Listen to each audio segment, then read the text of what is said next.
Bangladesh Myanmar সীমান্তবর্তী নাপ নদী ও সাগর মোহনায় বেপরোয়া মিয়ানমারের আরকান আর্মি জলসীমার সৈন্যরেখা থেকে একের পর এক বাংলাদেশি জেলেকে ধরে নিয়ে যাচ্ছে তারা। আরকান আর্মির হাতে এখন পর্যন্ত ৫১ জন জেলে জিম্মি রয়েছে। বৃহস্পতিবার বিকেলে মতবিনিময় সভায় এ তথ্য জানান Ramu sector commander colonel Mohiuddin. তাদের সাথে কোনো ফর্মাল রিলেশন আমাদের নাই, আমরা একটা ওয়ার্কিং রিলেশনের মাধ্যমে তাদের সাথে যোগাযোগ করে তাদেরকে ফেরত নিয়ে আসছি এবং তাদেরকে আমরা প্রতিনিয়ত প্রেশার ক্রিয়েট করে থাকি যেন এরকম জেলেদেরকে তারা ধরে নিয়ে না যায়।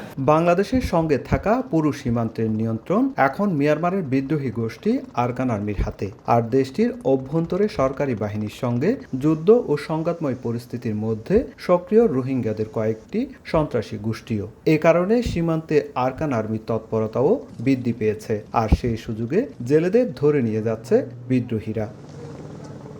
বিজিবি জানায়, প্রকৃতিগত কারণে ডুবোচর সৃষ্টি হওয়ায় জেলেদের মাঝে মাঝে সৈন্যরেখা অতিক্রম করে যেতে হয় মিয়ানমারের সীমানার দিকে। অনেক সময় ভুল করেও ঢুকে পড়েন মিয়ানমারের জলসীমায়। এইটা অপহরণ বলা যাবে না, সীমান্ত অতিক্রম করার দায়ে। তবে আমরা কোনোভাবেই এইটা মেনে নেই না।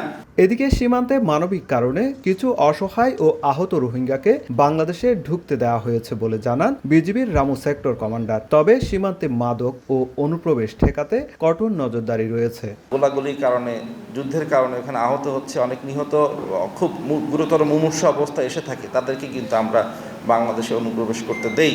জেলেদের নিরাপত্তা নিশ্চিত করতে সর্বোচ্চ চেষ্টা চালিয়ে যাচ্ছে বর্ডার গার্ড বাংলাদেশ। তবে সচেতন না হলে ঝুঁকি থেকেই যাচ্ছে সাগরে মাছ ধরতে যাওয়া জেলেদের জন্য। সীমান্ত ক্রস করে মিয়ানমার। সুজাউদ্দিন রুবেল, সময় সংবাদ, কক্সবাজার।